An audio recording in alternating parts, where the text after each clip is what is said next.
Por muito tempo eu estive dentro do sistema religioso achando estar fazendo a vontade do Criador, porque eu achava que frequentando um templo, praticando atos religiosos, dogmas religiosos, conforme tomar ceia, fazer jejum religioso, achando que iria ficar cheio do poder, de Deus, por assim dizer, para expulsar demônios, porque é isso que as religiões ensinam. Eu vivi durante 21 anos enganado dentro desse sistema, achando que era necessário essas práticas.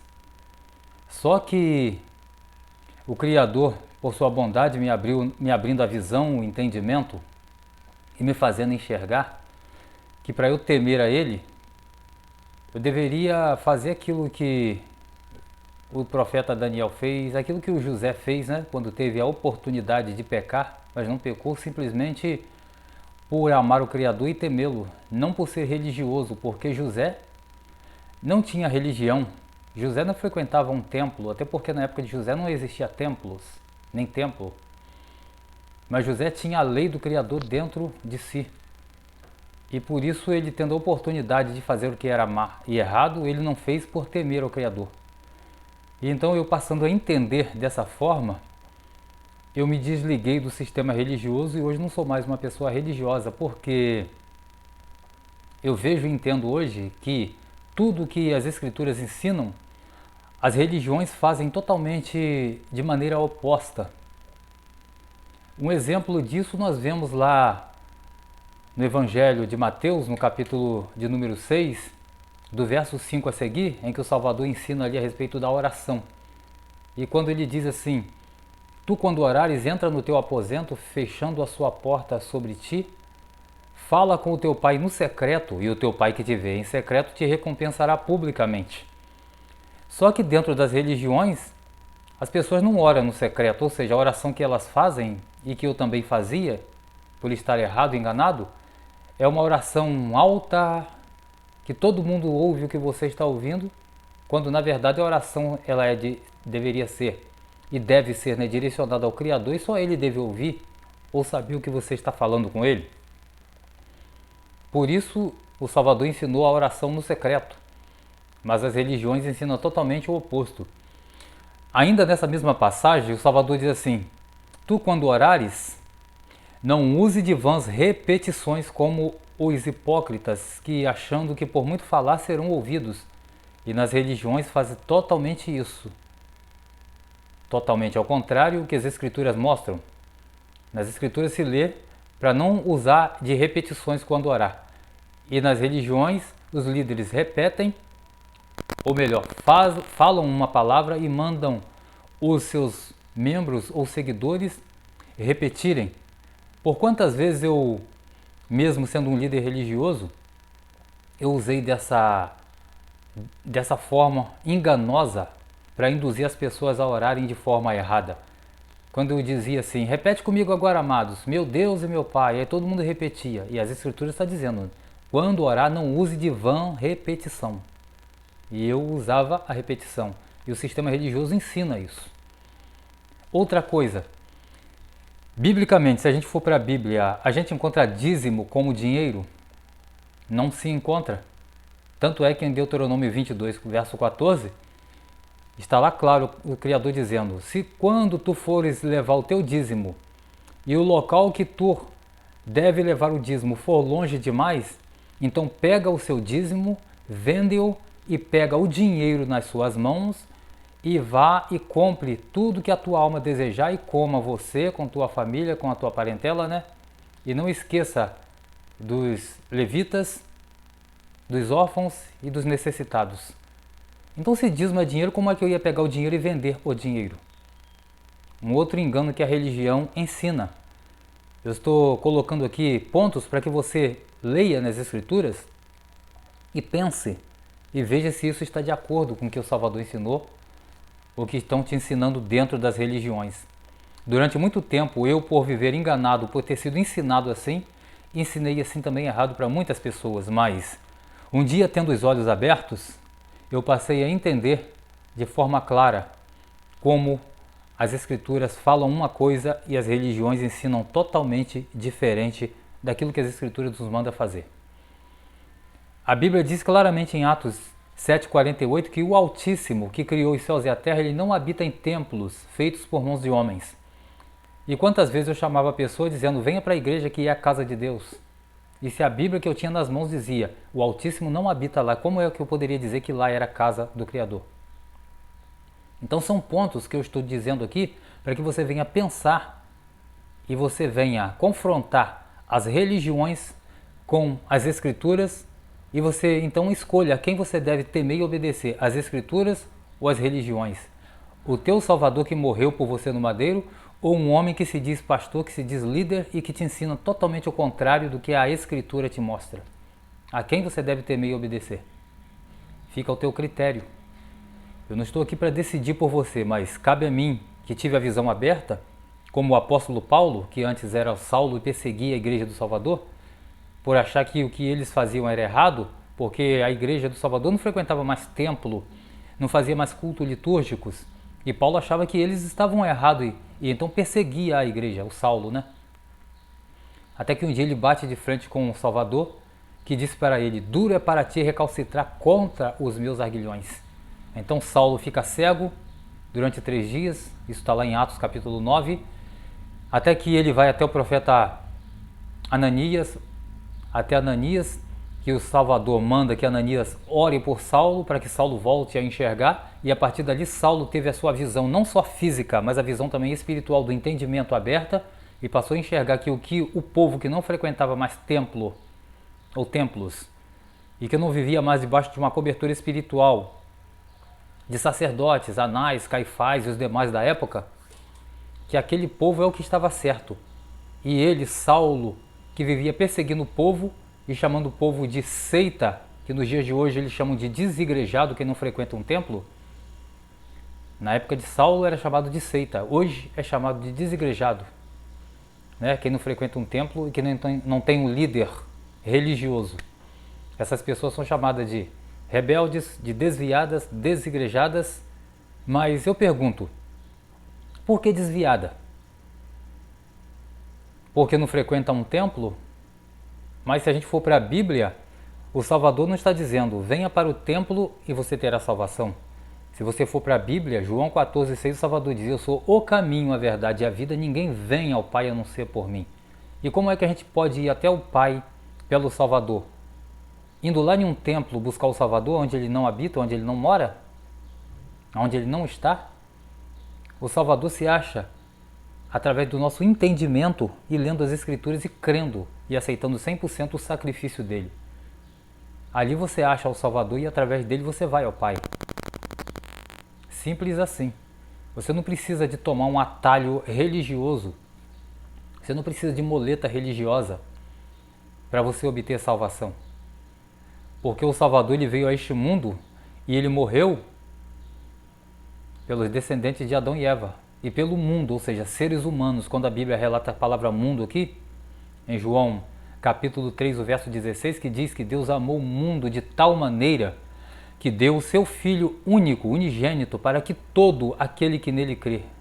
A Bíblia não diz para que um religioso da religião A, B ou C que seguisse essa religião fosse salva. A Bíblia não está dizendo isso. A Bíblia diz todo aquele, seja ele preto, seja branco, seja brasileiro, japonês, africano ou americano, não importa. Africano, não importa a sua etnia, o seu país, mas basta ser justo e crer. E o que é ser justo? É ser honesto e verdadeiro, praticar justiça, não trocar o sacrifício do Salvador e não o nome do Salvador por um homem que se diz o seu pastor, enquanto João capítulo 10 diz, o Salvador, eu sou o bom pastor e o bom pastor dá a vida pelas ovelhas. Esse homem que se diz o seu pastor, qual foi a vez que ele deu a vida por você? Qual foi a vez que ele morreu, ressuscitou, foi lá no abismo, tomou a chave das mãos da morte e do inferno e ressuscitou ao terceiro dia para poder te dar salvação e vida eterna? Quando foi que esse homem que se diz o seu pastor fez isso? O dia que eu entendi esta palavra, eu falei, epa, esse título de pastor não cabe a mim. Porque eu tinha um título de pastor, tive um título de pastor durante 21 anos. e vivi dentro de um sistema religioso, enganando e sendo enganado. Enganando porque eu fui enganado pela religião, achando que eu era um pastor. Mas no dia que eu li muitas passagens bíblicas que está escrito assim: cada um dará conta de si mesmo a Deus, a Yahweh, o Criador, que a Bíblia chama de Deus. Se cada um dará conta de si, então eu não tenho que ser responsável por ninguém. Eu posso até estar aqui falando da palavra para você. Agora cabe a você a examiná-la e praticá-la ou não. Aí não é minha culpa se você não quiser praticar, então eu não sou responsável por você. Até porque no dia de estar de frente com o Criador, para prestar conta, não terá pastor seu lá para responder o porquê que você fez coisa errada ou deixou de fazer. Não terá o teu pai, a tua mãe, o teu vizinho, ninguém estará lá para responder. Vai ser você, a tua consciência, o que você fez de certo, de errado diante do Criador. E o Criador, não terá ninguém lá para poder ser o teu líder, dizer assim: não, ele foi bonzinho, frequentou a religião, tomou santa ceia, batizou nas águas. Não terá ninguém lá para falar isso para você, querido. No dia que você estiver de frente do Criador, vai ser a tua consciência. É por isso que o espírito de todo ser humano, quando ele morre, o corpo desce o pó, a alma vai para a sua residência, mas o espírito de todo ser humano, seja de traficante, seja de bandido, seja de prostituta, seja de qualquer um, o espírito dessa pessoa, ele vai direto para o Pai. O espírito de todo ser humano, de homem, de mulher, de preto, de branco, de qualquer um, o espírito ele sobe logo após a morte, porque é o espírito. O que é o espírito? Assim como um computador tem o HD, que ali armazena todas as informações, músicas e vídeos e tudo que você faz, o teu espírito é como se fosse o HD do nosso corpo e da nossa alma. Tudo que nós praticamos fica armazenado no nosso espírito, que habita na nossa glândula pineal, na nossa mente. E quando nós morremos, esse espírito vai para o Criador, porque no dia que você bater de frente com o Criador, não terá como você negar: ah, mas eu não fiz isso, eu não pratiquei aquilo. Então não será o teu líder religioso, o seu pastor, que vai responder por você. Você responderá pelo que você fez. Então, entenda as Escrituras e não tenha uma mente religiosa, porque infelizmente uma pessoa de mente religiosa, ela coloca a religião acima das Escrituras. Por quê?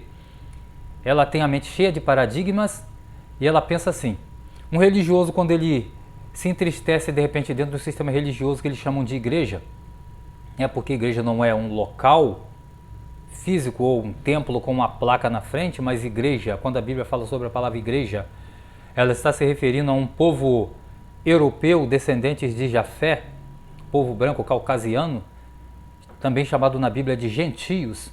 Esses gentios, quando eles ouviam a pregação da promessa, que a Bíblia chama de evangelho, esses gentios aceitavam o seu Salvador, né, e a morte do Salvador no madeiro, e reconhecia ele como seu Salvador. Então eles deixavam de ser aquelas pessoas comuns e elas eram chamadas de igreja, né?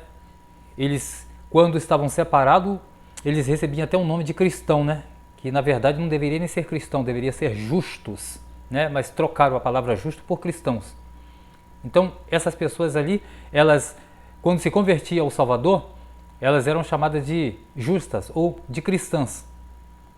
E quando esses cristãos se reuniam em algum lugar, a reunião desse povo dava-se o nome de igreja. Entende? Então logo nós entendemos e fica subentendido que igreja não é um templo com uma placa na frente de igreja A, ministério B ou C. Isso não é igreja, isso é templos religiosos, abadias. Mas igreja, a palavra igreja, se direciona aos descendentes de Jafé, um dos filhos de Noé, o filho mais claro de Noé, Jafé, porque era Cã sem Jafé. Então, a promessa ela estava nas mãos dos hebreus. Os hebreus agora que quebram a lei de Moisés e não obedecem, porque quando a Bíblia diz que o povo hebreu, eles eram um povo escolhido, não que o Criador escolheu o povo hebreu para ser o povo dele particular na terra e ser melhor do que os outros, não, escolhido para uma missão. Qual era a missão desse povo hebreu? Levar a palavra do Criador ao restante do mundo. Por isso o Criador deu para essas 12 tribos os seus mandamentos. E eles agora desobedecem os seus mandamentos. Moisés descendo do monte, vendo aquela idolatria que eles faziam lá em Êxodo 32 a respeito do bezerro de ouro. Moisés quebra aquelas tábuas com os mandamentos. O Criador agora fala com Moisés: suba novamente ao monte. Chegando lá, ele manda Moisés escrever, ou seja, ele escreve novamente as tábuas, manda Moisés fazer uma arca, colocar aqueles mandamentos, os 10 mandamentos dentro da arca, e agora um anjo vem e escreve para Moisés as leis. Nessas leis agora, ou seja, na lei de Moisés, agora vem acompanhada de estatutos, juízos, castigos, porque nos 10 mandamentos não haveria castigo, não haveria juízo, nem punição pesada, conforme na lei que o anjo agora entrega a Moisés teve. Mas já que o povo não quis obedecer pelos mandamentos que era suave, então agora o anjo vem por ordem do Criador e entrega nas mãos de Moisés uma lei. E nessa lei aí, então, aquele que matasse seria morto, aquele que furasse o olho de alguém teria o seu olho furado. É por isso que a Bíblia diz assim: olho por olho, dente por dente. Se matasse, teria que morrer. Se batesse, teria que apanhar. Isso era a lei, mas por causa da desobediência do povo. Então, esse povo recebe das mãos do Criador essas leis para que eles se adaptassem à palavra do Criador e estivessem prontos e aptos para sair pelo mundo levando a promessa. Que promessa é essa? A promessa que foi feita a Adão e Eva, quando eles são expulsos do paraíso, de que o Salvador viria. E em 5 dias e meio, ou seja, em 5.500 anos, que a Bíblia chama de Evangelho, é a palavra promessa, essa promessa que o Salvador viria a cumprir. Então as 12 tribos foram escolhidas, por isso eles são chamados de povo escolhido. Elas foram escolhidas para levar esta promessa para o restante do mundo. Mas primeiro eles deveriam se livrar de todo mau costume, de toda má maneira errada de se viver. Eles deveriam se adaptar ao ensinamento do Criador e a sua palavra, para que depois eles estivessem prontos e aptos a levar essa palavra ou essa promessa para o restante do mundo. Para isso eles foram chamados de povo escolhido. As 12 tribos foram chamados de povos escolhidos, de povo escolhido para isso, para levar a promessa, não para ser o povo melhor do que ninguém na terra. Entende? Só que eles, quebrando a lei de Moisés, não cumpriram. O Salvador, além de vir, ainda teve que cumprir a lei que as 12 tribos não conseguiu cumprir. Tanto é que o Salvador, quando ele vem, ao invés de ele poder contar com 12 tribos para levar a promessa, ele só pôde contar com 12 discípulos. Porque as 12 tribos já não estavam nem aí mais para os mandamentos e para a lei. O Salvador vem, além de ter que morrer, ainda teve que cumprir a lei que as 12 tribos quebraram e não cumpriram. Então, o Salvador tira agora essa palavra das mãos das 12 tribos, através de os apóstolos, que foram Pedro, Paulo, Lucas e muitos mais outros apóstolos, mas principalmente o apóstolo Paulo, que mais pregou para os gentios. Paulo agora leva essa palavra para os gentios. Então a promessa que estava nas mãos do povo hebreu agora passa para a mão dos gentios. E esses gentios, quando se convertiam, e a reunião desses gentios, quando eles se reuniam em algum lugar, era chamada de igreja. Então isto é igreja. Igreja era a reunião do povo gentio, ou também chamado de cristãos. Quando eles se reuniam, aí se dava o nome de igreja. Por isso você vai ver em Atos 15, verso 2 e 3 ali, que os apóstolos e discípulos faziam grandes sinais e a igreja estava atrás deles, ou seja, seguia a eles. A igreja o quê? O povo que cria no Salvador seguiam os apóstolos naquela obra de missão que eles estavam fazendo, levando a promessa. Então isto é a igreja. Se a igreja fosse um templo, ela poderia estar andando atrás dos discípulos? É só você ler Atos, capítulo 15, verso 1, 2 e 3, por ali, que você vai ver claramente isso. E nas demais cartas de Paulo. Então, querido, eu quero te dizer que, infelizmente, para a pessoa que tem a mente religiosa, ela coloca a religião acima das Escrituras. Sabe por quê? Porque você chega para um religioso e fala assim, ó, mas você não precisa frequentar templo, porque o Altíssimo não habita lá no templo. Ele prefere ignorar o que você fala, mesmo você mostrando nas Escrituras, e obedecer a um homem líder que diz que eles têm que ir para um templo, que lá é a casa de Deus. Quando você diz assim, olha, a ceia hoje não é válida mais e não necessária, porque o Salvador disse, nunca mais beberei do fruto da videira até aquele grande dia que eu vou beber com vocês lá no reino dos céus. Mas os líderes chamam as pessoas para ir para dentro dos templos e tomar suco de vinho, suco de uva e comer pão, dizendo que isso é ceia, enquanto a Bíblia mostra que o suco de uva, ou seja, melhor dizendo, o vinho e o pão só foi dado depois que ele já tinha ceado. Leia lá que você vai ver. Semelhantemente, depois de ter ceado, ou seja, a ceia já tinha sido servida, eles já tinham comido a ceia, aí ele deu vinho e pão para o povo. Então como é que dentro do templo você toma vinho e come pão e diz que está ceando? Mas você mostra isso para o religioso, ele prefere ignorar e fazer o que a religião está ensinando e desobedecer a Escritura. Você fala que a oração não é dentro de um templo gritando todo mundo, eles ignoram e vai fazer o que a religião manda, não o que as Escrituras mandam. Então, para o religioso, a Escritura está abaixo da religião. A religião está cá em cima, a Escritura está abaixo. Ele não obedece o que a Escritura manda, mas o que a religião diz. Dentro da religião, se dê claramente, o povo vai para lá para poder cantar hino, cantar louvores, porque o líder religioso diz que ele tem que louvar a Deus, não é isso? Mas, por que através de um ato religioso, dentro de um templo? Aí sabe o que acontece?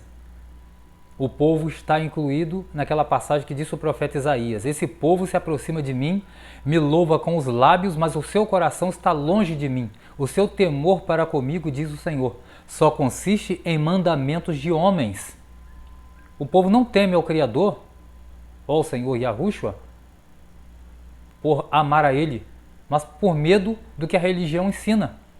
Então é o que o Criador está dizendo: o temor do povo para comigo só consiste em mandamentos de homem, porque o homem manda ele temer.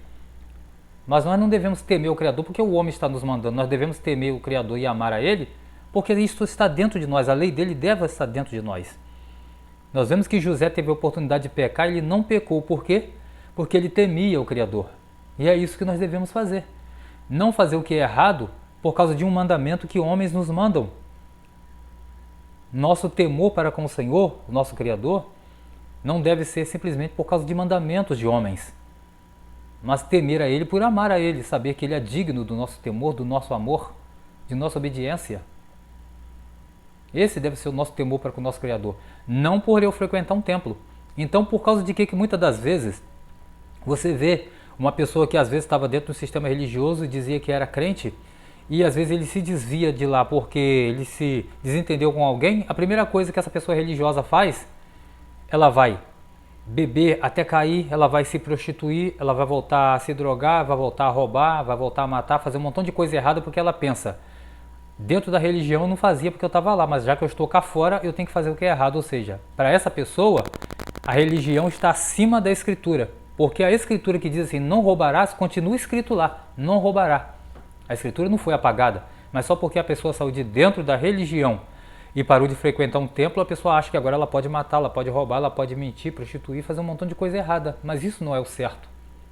Porque as Escrituras que dizem isso para ela, elas estão lá dentro da religião, ela saiu de lá de dentro da religião, mas as mesmas Escrituras continuam valendo. Então você deve colocar isso na tua mente.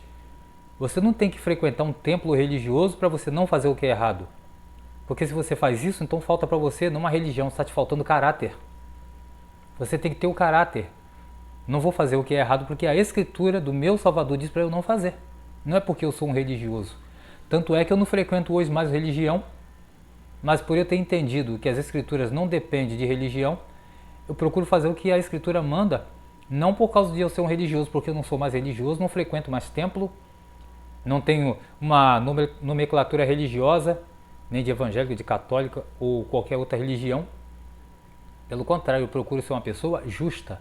É o que a Bíblia me manda ser, não religioso. Então, infelizmente, o povo que tem a mente religiosa, ele coloca a religião acima e a Escritura abaixo.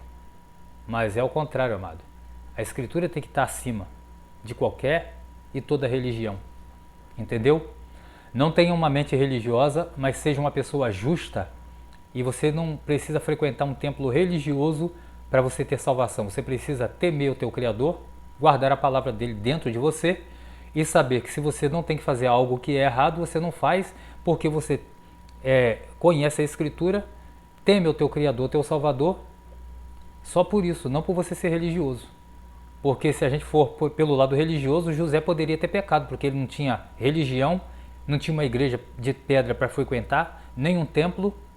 Todavia, a lei dele, a lei do Criador, estava dentro do coração de José. Por isso, ele não fez o que era errado quando ele teve a oportunidade. Então é esta palavra que eu quero te deixar nessa tarde, dizendo para você: você não precisa ser religioso e não coloque a religião acima das Escrituras, mas ande pelas Escrituras e que o nosso Salvador Yahushua esteja contigo. Ok, amado?